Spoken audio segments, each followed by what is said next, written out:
Moravia wrote a huge amount, and he travelled for most of his life, I think. As far as I'm aware, I may be wrong on this, I think his first piece of travel writing was called Arrivo a Londra, 1930. A great fan of England and all things English. He referred to Dacia as being English, and this was a compliment. It's a very, very compliment.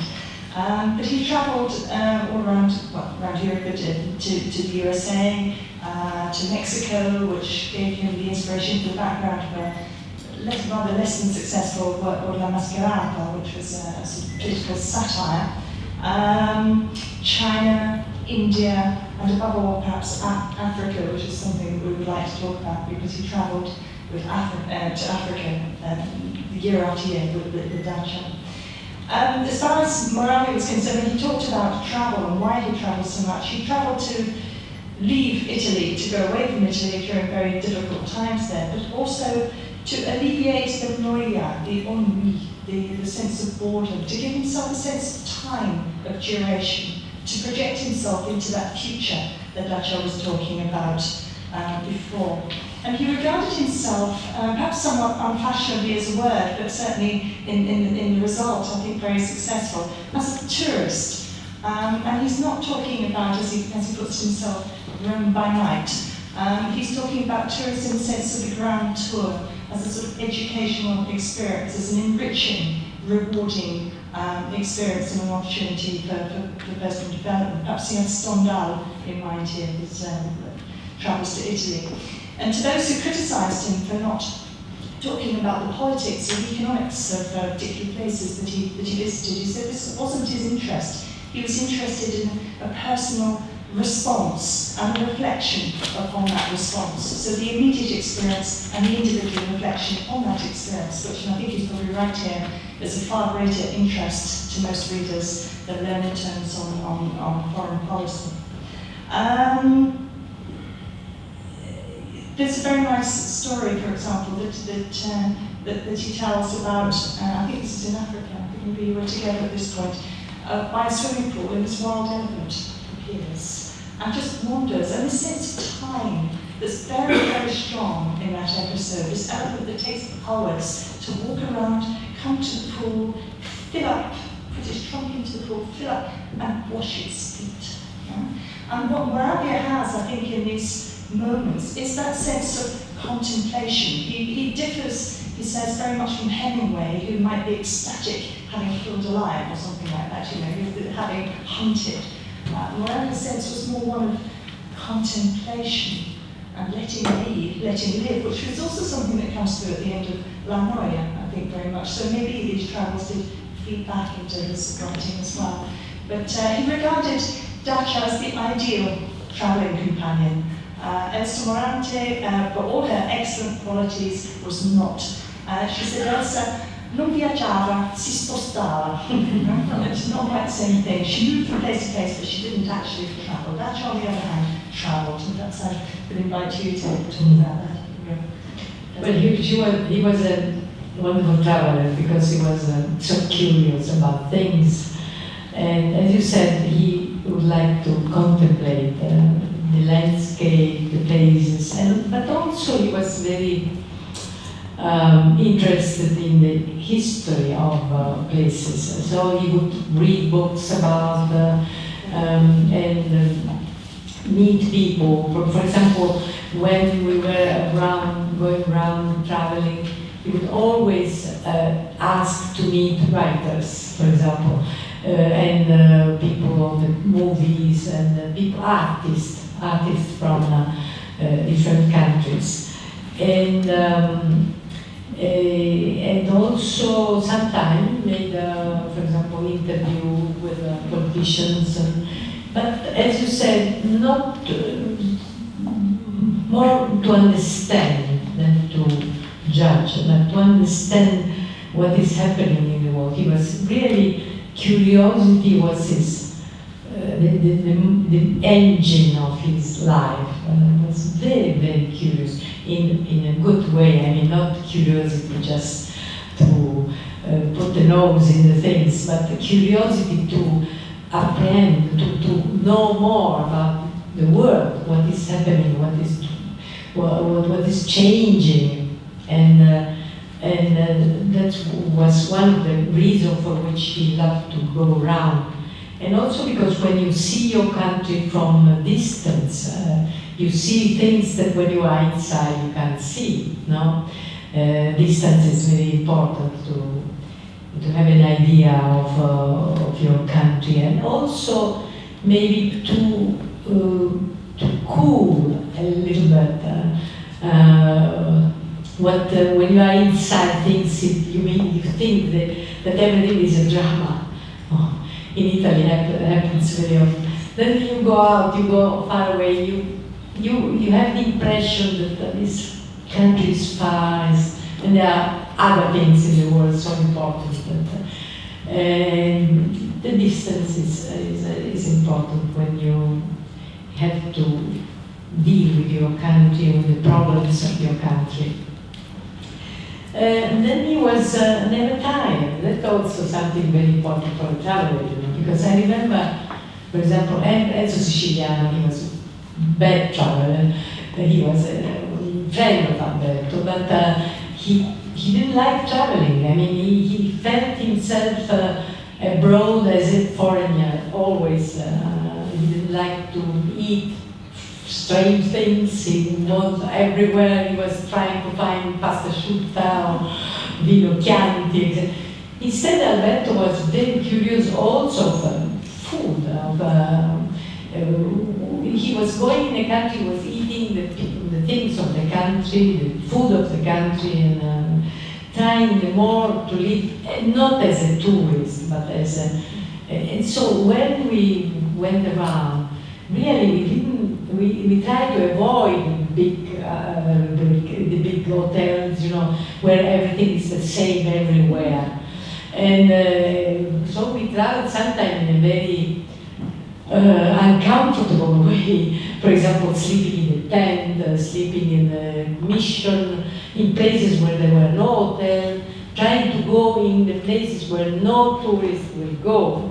And Pasolini too, he was very disposable. I mean, he could stay everywhere. And Alberto too, he slept sometimes in places where absolutely was impossible. It was full of snakes or mouse. You travelled a lot together. Yes, a lot together. Yes, every year 2 or 3 big travel. And so he was. He tried to go where there were no tourists. And so this was sometimes very uncomfortable, but you could really understand something.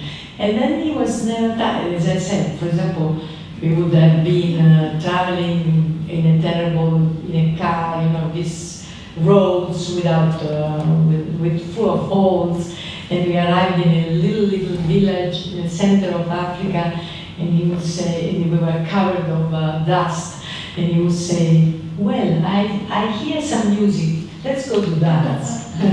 You see, this was his extraordinary capacity of being alive and he was a very, very alive person. And so we were going to dance in the middle of the African village, or, this was the way of going around, trying to understand. He loved animals. Yes, he loved animals. He couldn't understand hunting. That's why he didn't love Hemingway. He didn't love it at all, because Hemingway had the idea that the man had to sfidare, to challenge nature and to challenge himself, saying, I will dare to do that, I will do that, I will, etc. And he said he would like to only to be in the middle of animals, but only to look at them, not to hunt them. And huge difference. Yes, huge difference. Yes. Action. And I think there is a piece on Lake Titicaca where we have been. So it has been a great experience to see this lake in the middle of high musician, Alfidiani. Plato. Plato, yes. Yeah. It's your turn. Yeah. Anyway, can I confirm that Dacia Maraini didn't like travels because so little that she wrote a book, her first book about Sicily, without Bertolino in it. Yes, that's right. But she had some origin, Sicilian origin. No, she lived in Sicily when she was very young. Yeah, very small, but For 3 years, I think, yeah. Anyway, we talk about Moravia now. So, Moravia's view of Lake Titicaca, which is on the border, as you know, everybody knows, between Bolivia and Peru, is very original. So, instead of the gorgeous, beautiful, magnificent symbols of the past, maybe it sees kind of decadence and the marks, not the marks of the grandeur of the Incas, of the Spaniards, but a kind of symbol of, I would say, the scars of two failed civilizations. And the title of the tale is the Plateau of the Failures. So, eppure il lago Titicaca, così informe, così deserto, così privo di tracce umane, è stato il centro di una delle sole culture originali dell'America precolombiana. A questo lago sono collegati i miti delle origini del mondo, secondo la religione india, e gli inizi della dinastia imperiale degli Incas.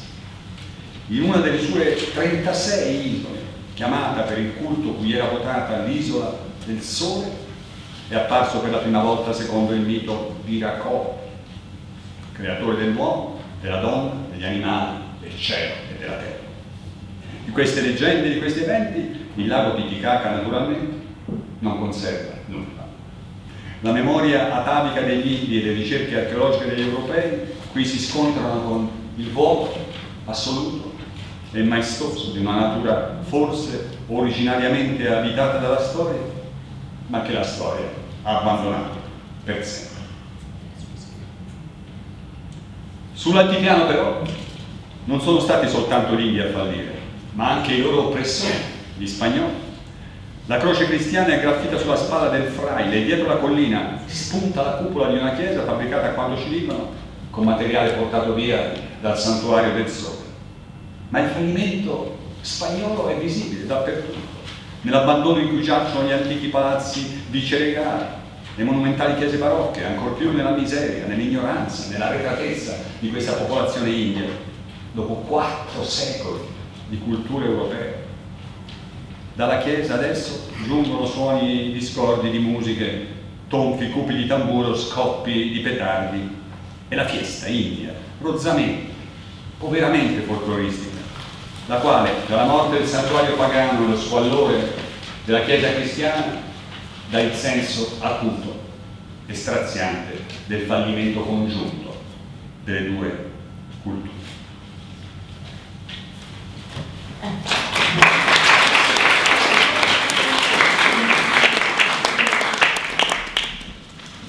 Very much.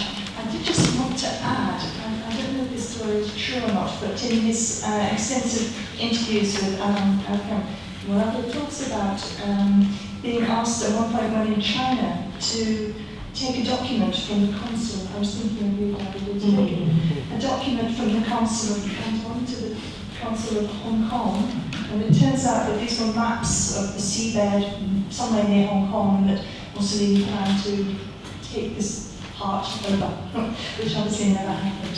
So thank you very much. The last part of the discussion tonight, we'd like to talk about Moravia's journalism as well. What we've tried to do is to talk about him as really a master of many different genres. Abroad, I think we tend to know him better as a novelist, but there's so much more to him than that. And just as he wrote a huge amount of number of articles, pieces about travel, so his journalism is extensive, and I think tells us something about his relationship to writing as well, how he regarded himself as a writer.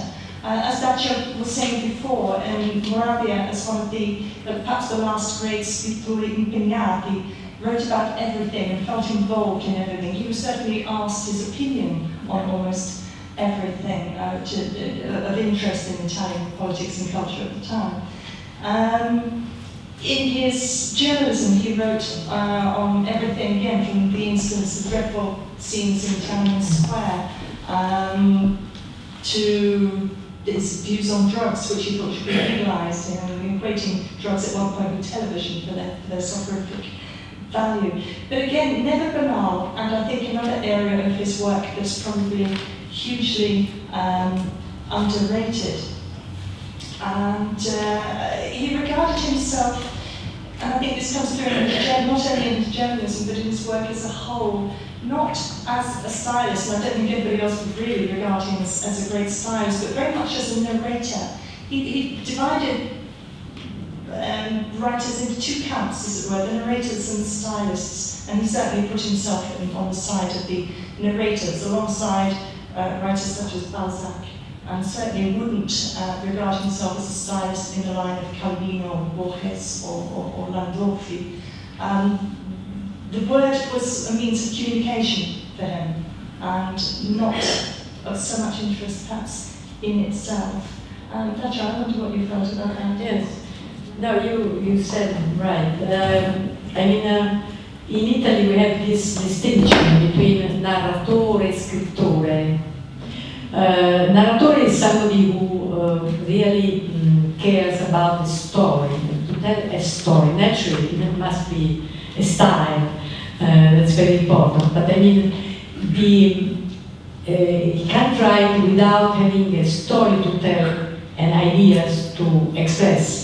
On the other side, scrittore could even do without a plot. It's somebody who really expresses himself through the elegance of the words, the tissue of the words of writing, the style. And certainly, for example, Gadda is one of these. Gadda is a writer. He didn't care about the plot. For example, he wrote a book of composition poliziesco, criminal thriller, which very famous, called Pasticciaccio Brutto di Via Merulana, but he never finished. He didn't care. I think it's very strange, because when you write a thriller is, you want to know who is the killer, for example, who is the murderer. He didn't care. He loses himself during this, telling this story. That is a kind who really works with the words, with the style. He was, for example, mixing different styles, different languages, different dialects, and putting all together. And on the other side, Alberto tried to be the more clear possible. I mean, he was a writer of clearness and transparency. And the language would never cover the story, should never cover the story. The story had to come out from a sort of limpidity, of clearness of the style. And there are two different kinds of writers. It's not that one is better than the other, there are different kinds of writers. And so he considered himself, first of all, narrator. So I think, though, we shouldn't underestimate the impact that the style of the book like Indifferenti had, because it was very very theatrical also. He said that he thought he was telling the story that he was very imagining the story as a theater play in a way. There is something of a play, no? The dialogues are so important, for example. And another thing, he believed that the writer was also a craftsman, somebody who had to deal with an object, who had to be constructed by his hand. He was very humble in this sense.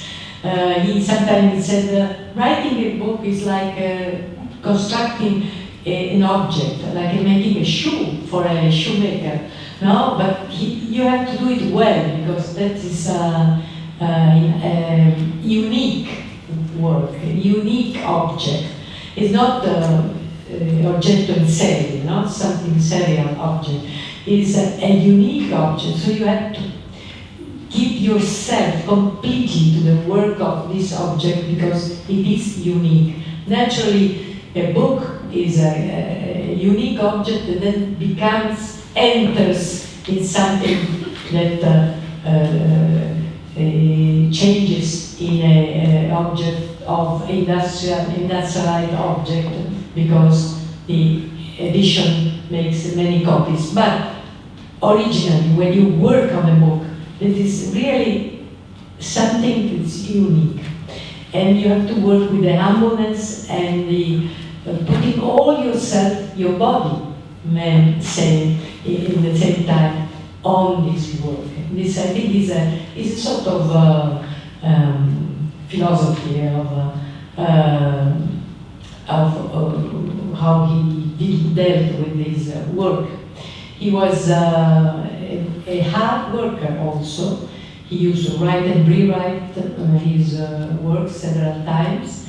He used to type on an old machine and with 2 fingers. He never really learned, but he was quickly, but with 2 fingers. And he never used the computer because, well, he was old when the computer came out, and he never used the computer. But he was really a worker, and he had, naturally, he was very careful about the style, but it was not a style that would cover the narration. This is a way of writing, I think, that he belonged to him. On the other side, he was also a journalist, but there was a difference. I mean, journalism, which is the difference? Well, journalism is information. You write to inform people of something. On the other side, writing doesn't care about information. It's not information. It's going deep inside something that is obscure to yourself. So you write to understand something that is happening in your own deepness, and maybe in the deepness of the collective unconscious. So it's something that you write to understand. You don't write to explain something, as happens with journalism, but you write to understand. So sometimes you go in the darkness, you don't know what is happening, you don't know what you will find. This is the adventure of writing, you see. You don't write to teach or to explain or to inform, but really to understand, which is something more risky, really a risk, a great risk. You can lose something of yourself.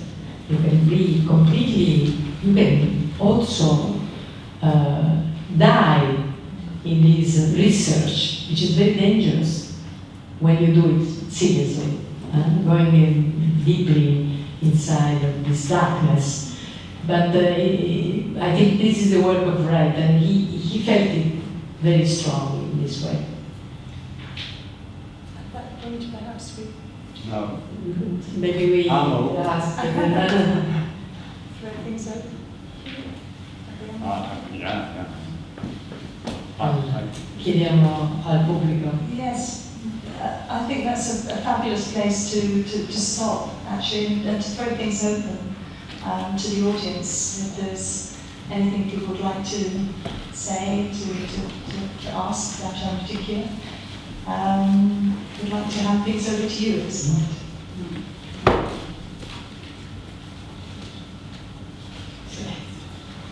I formed the impression that he was sort of very famous. He was sort of But wait a minute, Italian. there is a microphone. I formed the impression, not from anything particular, that he was a sort of Italian Jean-Paul Sartre, who was much engagé in the political, on the left of the Communist Party. But from what you say, I think it's a much more personal. He was never presumably signing petitions against imperialism or in favour of the Third World, so much as Sartre and some of the other writers. Is this right or not? But no, he didn't. He was very.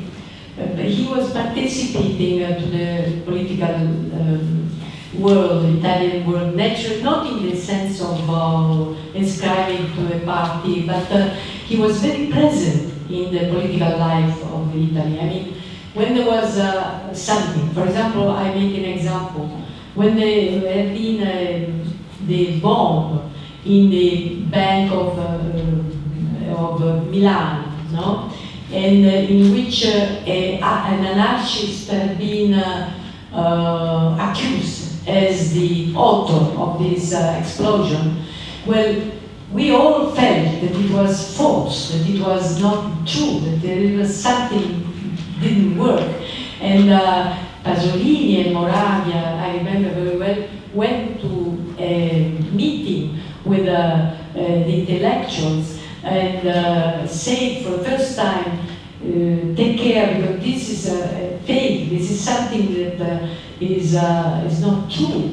And at the end, we discovered that he and Pasolini were right. But I mean, this was the kind of things that they will...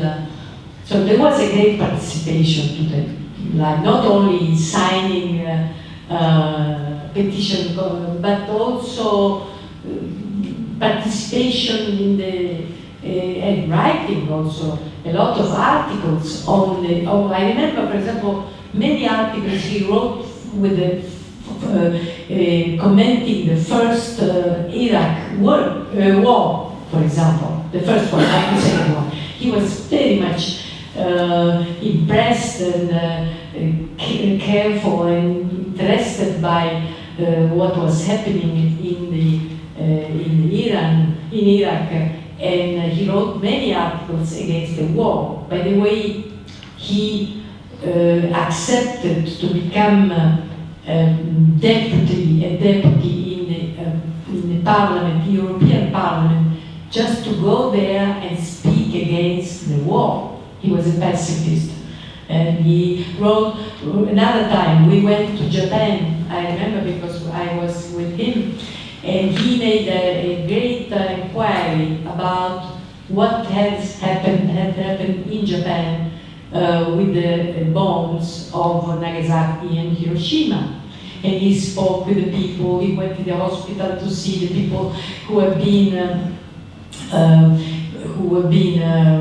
touched by these black rain, and they were dying years and years after the war, after the bombing. And what was the Japanese ideas about this terrible experience, and what the writers thought about the bombing, and what the philosophers. So a great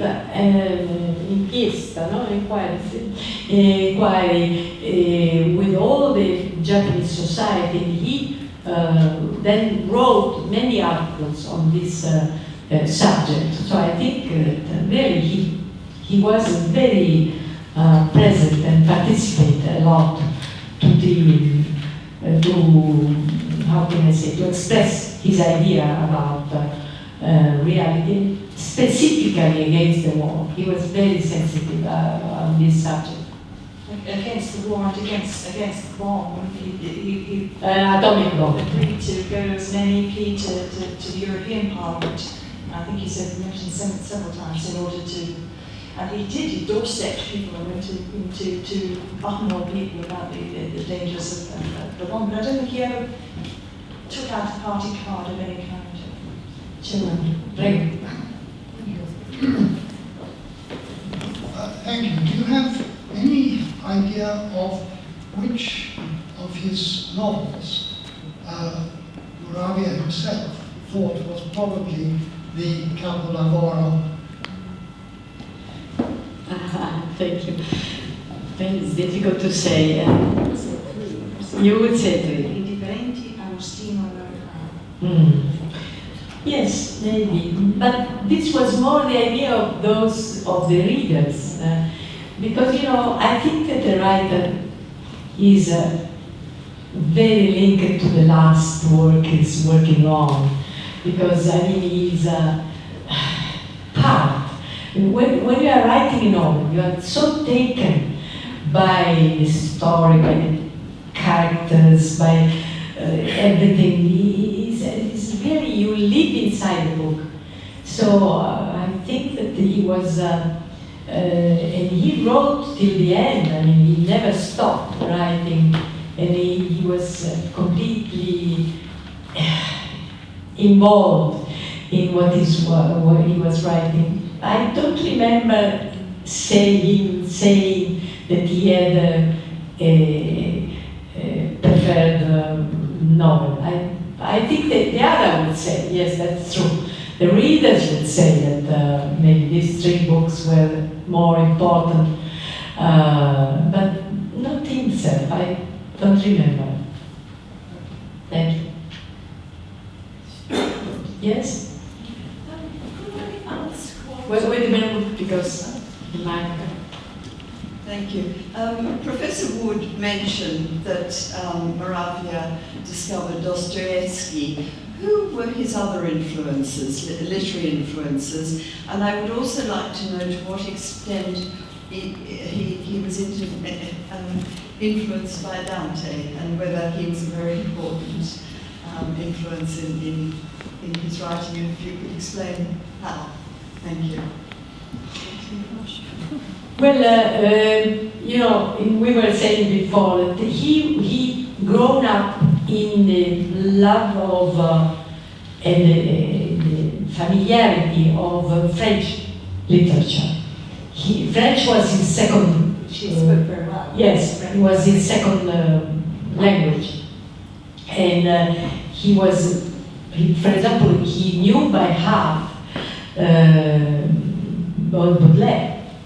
For example, I remember certain verses of Baudelaire because he used sometimes to recite Baudelaire's verses while we were traveling, and it was wonderful because he had a very good memory.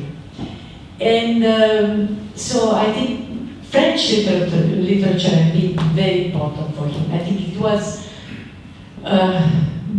influenced by French literature.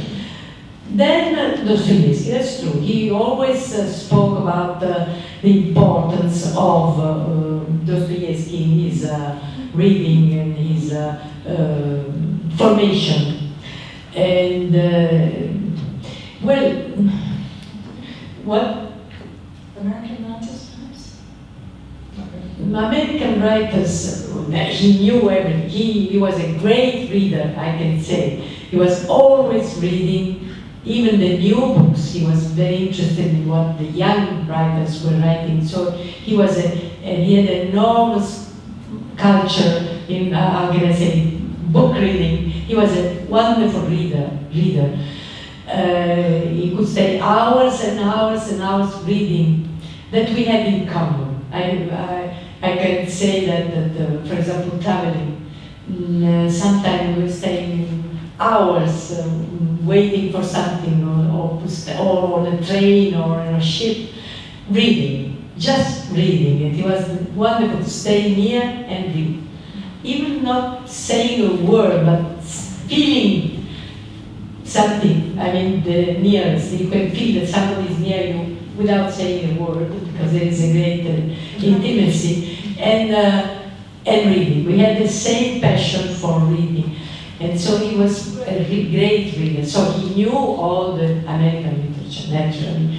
But what he was confronting or going with his mind, his memory, I think they really, they were specifically French writers. Because he grew with French writing, with French writers, Proust and Balzac and Stendhal, for example. He loved Stendhal. He loved Stendhal. I think there was maybe there were some similarities with Stendhal. If I had to say which is the French writer more near, more similar to Alberto, I would say maybe Stendhal more than Balzac. Anyway, Balzac is very also near to Alberto. I think as far as Dante is concerned, I think you probably yes. more Dante and Morante than you do in Moravia. Maybe he was not a great, he was more near to Ariosto. He loved Ariosto, and sometimes he would say, let's read together some canti, no canti, come si chiama? Sì, canti si chiamano anche qui, di Ariosto, and he loved Ariosto and his lightness. Dante maybe, no, he knew perfectly Dante, naturally, but maybe not so near to Dante.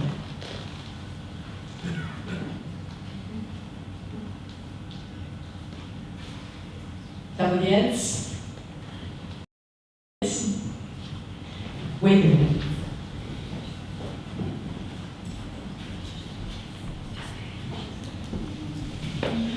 During the war, he was hiding in the mountains of the Ciociaria. For what political reasons did he have to do that? That's a very nice question. Well, first of all, he was a Jew, and he was in danger because in 38 we had in Italy laws against Jews, and they were forbidden. They had been chased from the school, from the teaching, from normal life. They couldn't, and he couldn't write. He wrote for a certain time with the name of pseudo, and that was one of the reasons for which he hid himself. He went on the mountains. Then there was also that there were two things. One, that he was half Jewish, but you know, Nazis didn't care if you were half or complete Jewish. They just want to catch all the Jewish in Italy and bring them to Germany to kill them. So there was a right idea of hiding. Second thing is that he was not well seen as a writer because he was considered a left-wing writer. I mean, a writer of, for example, writer was criticizing bourgeois life, and they didn't like this idea. So he was not well seen by the fascist officiality. He, for example, I remember that he was, once he told me that that he wrote an article on the peasants, that he wanted to see some peasant in a small village, and the day after came out in a newspaper of the fascist newspaper, O cretino in campagna. This was the title, and cretino was him. So there were two reasons. One being an anti-fascist, even if he was not engaged in a party, Communist Party or clandestine movement, but he was critical. And on the other side, he was a Jew, half Jew, but the two things were the reason for which he tried to hide. He hid for 2 years. He had been in the mountain with I don't know. Could I add, because maybe the lady doesn't know perfectly the Italian history. It's very difficult to know the dates.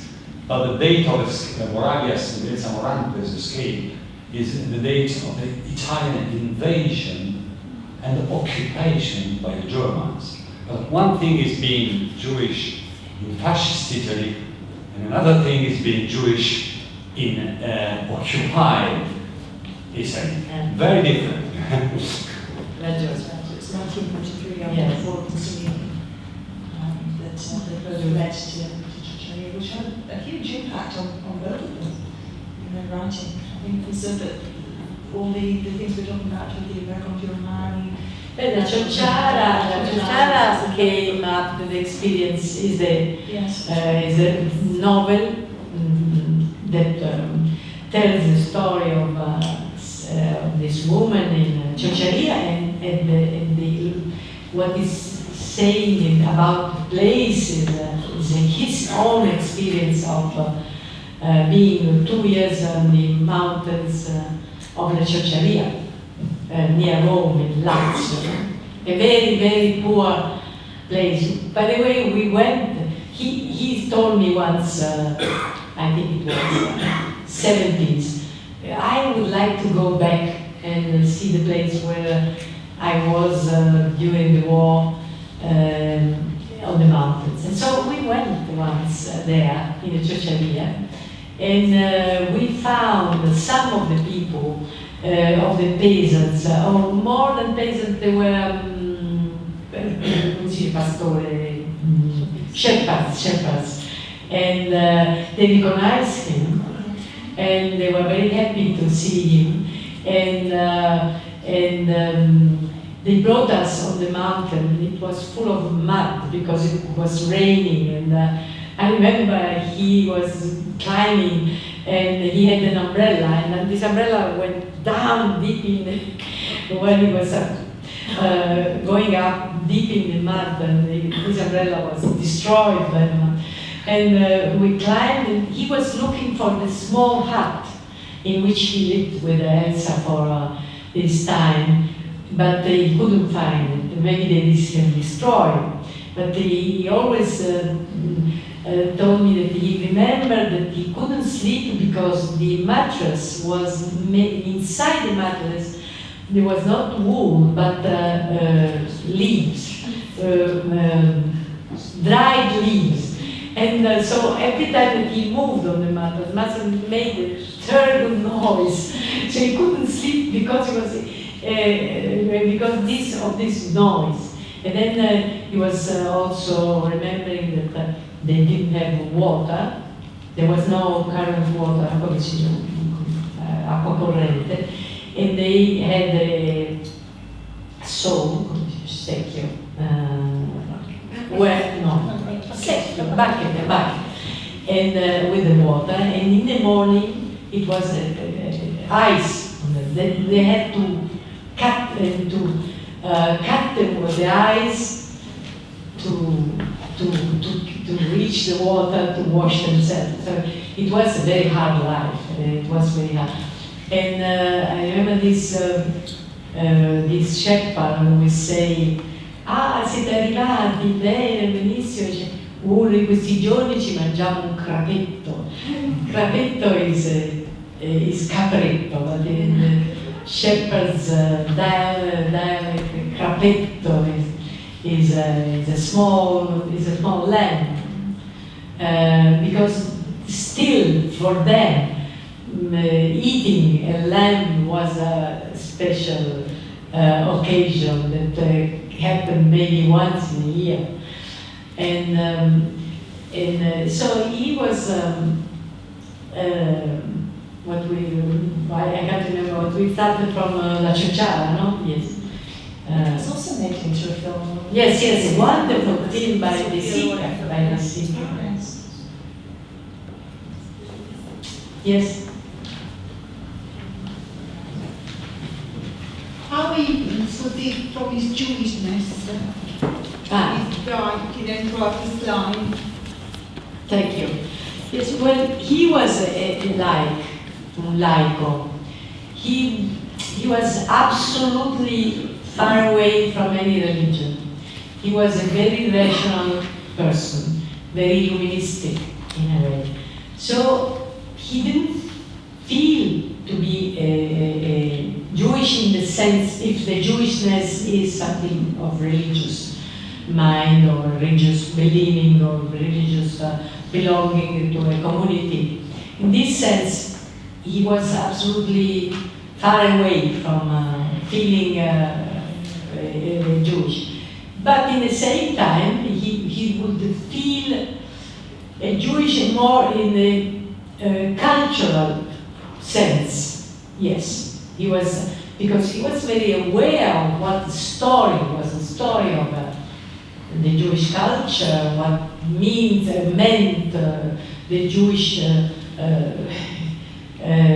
come si dice,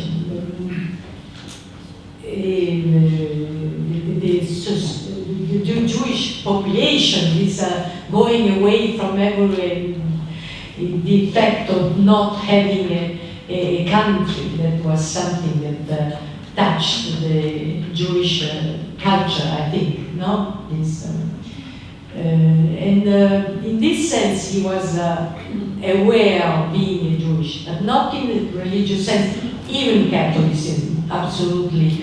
He was not interested. I mean, even if naturally he was, he knew what was Catholic culture, but in this sense, he was really near to the French culture. You understand? He was really near to the Illuminism, to all the great philosophers who have changed the culture in Europe in the 18th century, like Montesquieu, Voltaire,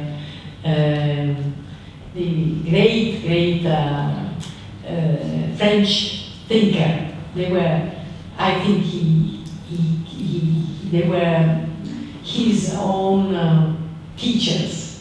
They have been very important. I think it's possibly also important to remember in Italy the extent to which Jews were assimilated in Italy. Yes, that's true. The 1940s. That in the south. In the south, they became all Catholic. Yeah. In the south. In the north, not so much. In Rome, there was a ghetto, for example. And the story of the ghetto of Rome is incredible, because the Nazis went to the ghetto and they said, if you give us 85 kilos of gold from here to 3 days, we will leave you alone. I mean, we will not, come si dice, deportare, we will not deport you. And so these people made an incredible effort to find this gold. They went around all Rome and all the people, also the friend of the Jewish, because many of the people were poor, to try to find this gold. And at the end, they found this gold, and they gave this gold to the Nazis to be left quiet, alone. And after 2 days, they came with the trucks, and they brought them all to Germany, to Auschwitz. You see, this is something terrible that many people don't know. And fortunately, luckily, Alberto was not there, because he was not living in the ghetto. But anyway, they really, as he was saying, in 43 and 44, the Nazis was an occupation of the Nazis, and they considered the Italians as enemies, and they tried catch all the, not only the Jews, but all the men that they could find and bring them to forced work in Germany and many in the concentration camp.